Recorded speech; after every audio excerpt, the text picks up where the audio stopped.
Chapter 6. Find the bastard and flush him out. Washington, Dulles International Airport. Joshua Jameson quickly bounds up air stairs into a private Cessna Mustang light jet. He boards the aircraft to find Assistant Director for National Security, John Black, sat alone, barking complaints down a mobile phone about the press knowing too much from the so-called Canadian authorities. Black is a mature, stocky man with a stony, weather-beaten face, seemingly hardened by a life in law enforcement. His hair is greying and trimmed short and neat. He has a Magnum PI-style moustache to match, and a deep tan, as though he has just holidayed on the Hawaiian Islands. He wears a black cashmere suit, the classic FBI agent attire, his blazer removed and hanging over the empty seat next to him. He notices Jameson and hangs up. Ah, Agent Joshua Jameson. So nice of you to finally join us. I thought we'd be taking off without you. Yeah, sorry. I was held up. You see, my wife... Sit down. Black interrupts, clearly not entertaining any excuses. He points to the seat opposite him. Jameson quickly sits down. Black intensely stares at Jameson for an uncomfortable period of time. Jameson nervously shifts in his seat. As you're no doubt already aware, I am Assistant Director John Black. You report directly to me from now on. Are we clear, Agent? Very clear, sir. You are familiar with the organization known as... Ace? Ace? Ace, yes, sir. Jameson begins to feel uncomfortable once again as Black continues to stare. Black prompts a response with an expectant expression. Oh, right. ACE. It stands for Animal Cruelty Extermination, an animal rights group dating back to the 1990s, initially associated with Greenpeace and WWF, ARP USA, and eventually more extreme groups like SHAC and ALF, until their activism and demonstrations became criminal in nature, and they were denounced at the turn of the millennium from almost all the animal rights groups. Even PETA! I don't have much more on them. They're believed to be disbanded. Okay, you've done some research, Jameson, but tell me this. Who's in charge? Who controls it? Who's the guy funding this and pulling all the strings? I thought ACE were a multi-celled group, highly professional and organized, but without central leadership? Black stares at him, knowingly. But you're going to tell me that I'm mistaken. It seems we were all mistaken. We've had some new intel from the goddamn CIA. They've decided to collaborate on this and share information for a welcome change. It would appear that ACE are very much active and someone's brainchild. Now, the CIA have found a financial trace from a 4x4 vehicle hire company in Newfoundland. That's one hell of a lead, sir. Black checks Jameson's eyes to determine if he is being ingratiating. Satisfied that he is, Black relaxes back in his seat. Yes, someone has finally slipped up. The boarding crew, two 20-something women, a blonde and a brunette in matching uniforms, close and seal the cabin door and busy themselves as the engines come to life. Black lifts a mobile phone out of an open briefcase from the seat next to him and hands it to Jameson, who takes the phone and looks at an image on the screen. He immediately begins to study it. It's obviously a crime scene shot. There's more. Flick through them and tell me what you see, Agent Jameson. Black says, testing the young agent. Jameson takes a breath and presses the screen, taking him to the next image. And another. The images are brutal and graphic. He has seen dead bodies before, but nothing like this. I see dead bodies, blood. Come on, Jameson! It's obviously the Royal Massacre in Scotland, sir. A duke, a bank manager, and a private landowner? 3 naked bodies with various gunshot wounds hang upside down from a beam in a murky shed. Prince Richard, who was Duke of Gloucester. Stephen Pester, Chief Executive of the Royal Bank of Scotland. And Dutch billionaire businessman Anders H. Pavson. All pro-hunting. Jameson squints at the image on the screen. Really? One of the men has half his skull missing. He flicks to the next picture. A man taped to a chair. His face is caked in a gross congealed substance, and a rubber hose hangs out of the goo. What is that pink stuff on his face? Wait a minute, Jameson says, looking closer. It came out of his eyes? Stuart Eastbrook, CEO of McDonald's. The McDonald's? Black nods. He was pumped so full of pink slime that it burst out of him. What the hell is pink slime, sir? You don't want to know. A kind of ground beef. The colour drains from Jameson's face. He thumbs to the next picture, only it's a video. He shakes his head and looks up at Black. Play it. Black says coldly, loosening his violet tie. Jameson hits play and watches the screen. Someone has looped video footage of Canadian Minister Julian Sheehat's execution and synced it to some rather crude dubstep music. Jesus, is all he can say. I know. The damn things went viral. We can't stop it. No, I mean Jesus, that is one fat beat. Jameson smiles. Black just stares blankly. Not appropriate. Jameson says, losing the smile. Just sometimes when I'm nervous, Black just continues to stare. Well, who the hell filmed this? Jameson says, quickly changing the subject back to the case details. We think the man in the video, her killer. Obviously, the hood and goggles and the driving snow are obscuring his face. Go on. Jameson moves on to another image.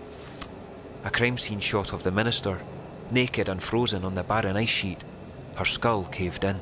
He shamed her? Jameson mumbles, disgusted.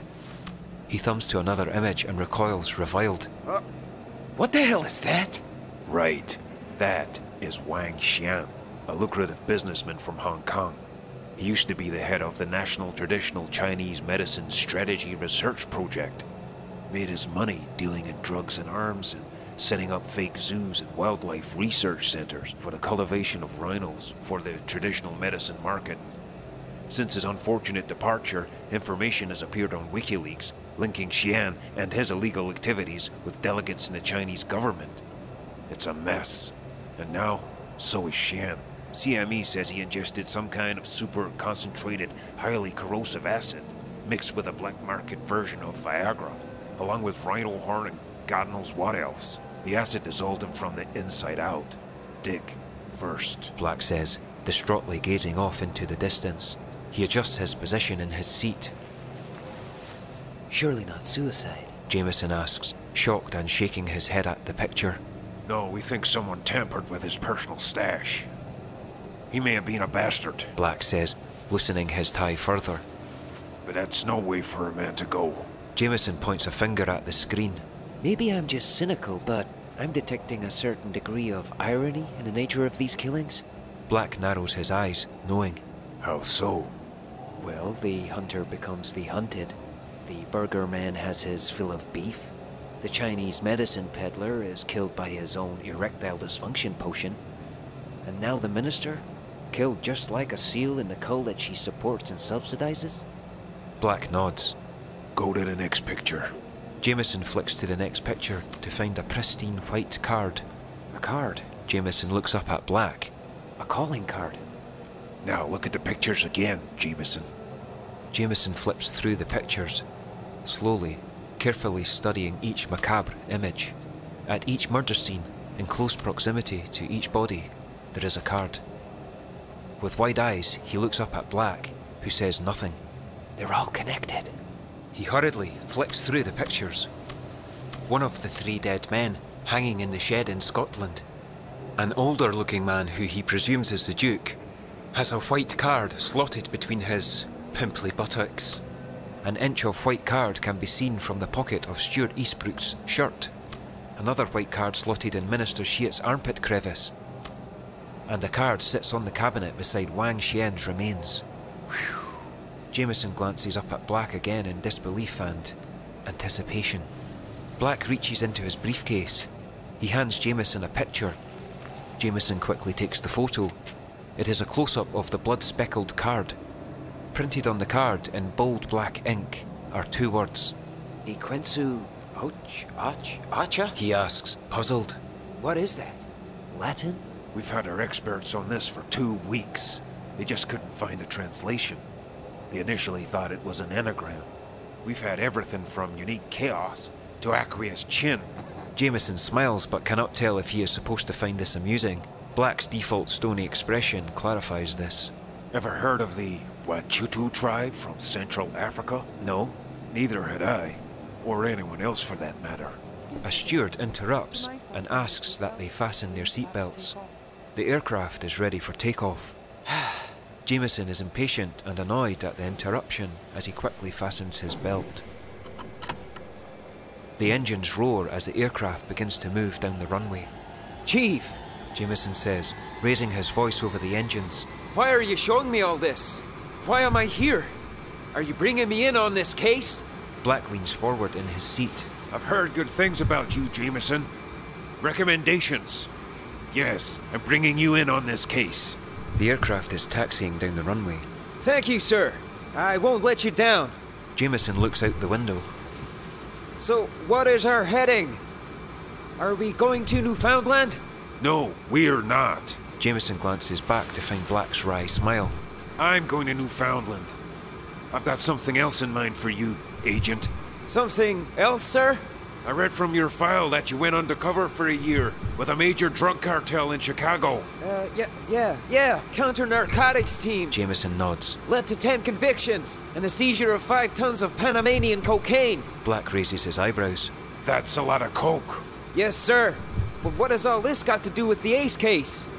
We think we're dealing with a serial killer who is going after high-profile targets, using the Ace organization and its members to carry out his terror. Assuming, of course, that our killer is Mel, we're only basing that on a sketchy statement from Eastbrook's driver and the viral video footage.